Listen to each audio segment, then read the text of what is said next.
55 సంవత్సరాల కాంగ్రెస్ పార్టీ చరిత్ర, కాంగ్రెస్ పార్టీ నిర్వాకం, విద్యుత్ విషయం అడుగుతారు ఇనరా మళ్ళా అదే చెప్తున్నా.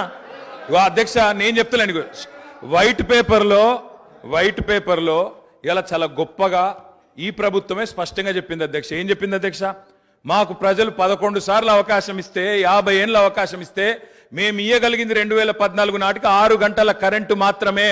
అంతటి అసమర్థత మాది, అంతటి చేతగానితనం మాది అని వాళ్ళే ఒప్పుకున్నారు అధ్యక్ష. చెప్పనండి అధ్యక్ష, నేనేం అన్పార్లమెంటరీ మాట్లాడతలేను, శ్వేతపత్రంలోదే మాట్లాడుతున్నా అధ్యక్ష.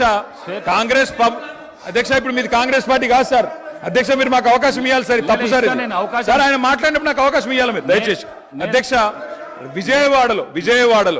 విజయవాడలో రాయలసీమ థర్మల్ పవర్ కేంద్రం ఎక్కడ పెట్టిన అధ్యక్ష? కడపలో బొగ్గుందా అధ్యక్ష?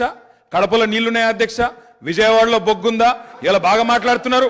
ఆ రోజు తెలంగాణలో విద్యుత్ కేంద్రాలు కట్టకుండా తెలంగాణ ఏర్పడే నాటికి 2700 లోటు మెగావాట్లతో 2700 మెగావాట్ల లోటుతో ఆనాడు మాకు నష్టాల్లో అప్పజెప్పిపోయింది. వీలు కాదా అధ్యక్ష? 6 గంటల కరెంట్ ఇచ్చింది వీలు కాదా? నేదునూరు గురించి మాట్లాడుతున్నారు అధ్యక్ష, నేదునూరు గురించి చెప్తా అధ్యక్ష. నేదునూరులో భూసేకరణ చేసి ఆయన చెప్పిందే చెప్తున్నా సార్. నేదునూరులో గ్యాస్ ఆధారిత విద్యుత్ కేంద్రం పెడతామన్నారు. శంకర్పల్లిలో జయపాల్ రెడ్డి గారు, మేము ఒక నేదునూరులోనే ధర్నా చేయలేదు సార్. మీ జిల్లా శంకర్పల్లిలో కూడా మేమే ధర్నా చేసినాం, నేదునూరులో కూడా మేమే ధర్నా చేసినాం. 2 దగ్గరలో రైతుల భూములు తీసుకున్నారు. గ్యాస్ సార్ ఇప్పుడు వైట్ పేపర్ మీద చర్చ జరుగుతుంది అధ్యక్ష. సార్ మా గౌరవ సహచర మంత్రి గారు నేదునూరు గురించి అడిగారు. మళ్ళా రాజకీయంగా చర్చ మొదలుపెట్టే ప్రయత్నం చేస్తా ఉన్నారు గౌరవనీయులు. మేము అడుగుతా ఉన్నాము, ఎవరైతే సిపిఐ సభ్యులు వారి చర్చ ఇంకా జరిగేది ఉందో చెప్పండి. తర్వాత వారి పూర్తి స్థాయిలో క్లారిఫికేషన్లో అడగమనండి సార్. తప్పకుండా పూర్తి స్థాయిలో వారు జవాబు చెప్తారు పవర్ మంత్రి గారు. దయచేసి మరి ఆ చర్చను కొనసాగించే విధంగా సిపిఐ గౌరవ శాసనసభ్యులకు అవకాశం అనుకుంటారు. సార్ జైపూర్ ఫౌండేషన్ వేసినారు. నా పిండ ప్రదానం చేశారు. ఒక సభ్యుని ఆవేదన చెప్పుకుంటాడు. కడప కర్నూలు గురించి మాట్లాడతారు అధ్యక్ష. నా జిల్లాలో ఎందుకు చేయలే? పిండ ప్రదానం చేశారు కదా అని అడుగుతాను అధ్యక్ష. ఇవాళ ఎందుకు మీరు ఆ ప్రాజెక్టు చేపట్టలేని అడుగుతా, దానికి ఎందుకు సార్?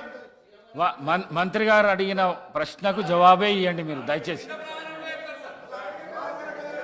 ఇలా బాధ ఎక్కడ అనిపిస్తుంది సార్ అంటే, సరే మంత్రులకు ఆవేశం రావచ్చు, పాపం వారికి ఏదో గతంలో ఏదో అవమానం జరిగిందని బాధపడుతుండొచ్చు. కానీ మరి స్వయంగా ఈ ముఖ్యమంత్రి గారే మా నాయకుడు కేసీఆర్ గారి పిండం పెడతా అని చెప్పి మాట్లాడిన నాయకుడు. సరిగ్గా దాని గురించి నేను పోను, కానీ దాని లోపలికి నేను పోను. కానీ అధ్యక్ష వారికి తెలవాలా, మంత్రి వారికి తెలవాలా. ముఖ్యంగా శ్వేతపత్రం ప్రచురించింది ప్రభుత్వం, అన్ని సమగ్రమైన సమాచారంతో అవగాహనతో రావాలి. నేదునూరులో ఎక్కడ మానకొండూరు నియోజకవర్గం నేదునూరులో, అదేవిధంగా శంకర్పల్లి ఇవాళ చేవెళ్ల నియోజకవర్గం శంకర్పల్లిలో ఆనాడు యూపీఏ ప్రభుత్వం ఉన్నప్పుడు గ్యాస్ ఆధారిత విద్యుత్ కేంద్రాలు నెలకొల్పుతామని చెప్పి భూసేకరణ చేసిండ్రు, రైతుల దగ్గర తీసుకున్నారు. మేము టీఆర్ఎస్ పార్టీగా ఆనాడు ఒక దగ్గర ధర్నా చేయలే, ఒక వ్యక్తికి వ్యతిరేకంగా ధర్నా చేయలే. కేంద్ర ప్రభుత్వమే తీసుకున్న నిర్ణయాన్ని గ్యాస్ ఆధారిత విద్యుత్ కేంద్రాలు ఎందుకు పెడతలేరు? బొగ్గు లేని విజయవాడలో ఎందుకు పెడతారు? బొగ్గు నీళ్లు లేని రాయలసీమలు ఎందుకు పెడతారు? మా కాడ ఎందుకు పెట్టరు అని ఆనాడు తెలంగాణ ప్రయోజనాల కోసం తప్పకుండా తెలంగాణ బిడ్డలుగా తెలంగాణ రాష్ట్రాన్ని సాధించిన పార్టీగా గట్టి కొట్లాడినాం. అధ్యక్ష నేను ఒకటే అడుగుతా ఉన్నా, గౌరవ మంత్రి గారికి అవగాహన ఉండాలా. ఈ దేశంలో ఎక్కడన్నా గ్యాస్ ఆధారిత విద్యుత్ కేంద్రం సఫలమైందా? నేదునూరులో గ్యాస్ అలొకేషన్ అయ్యిందా?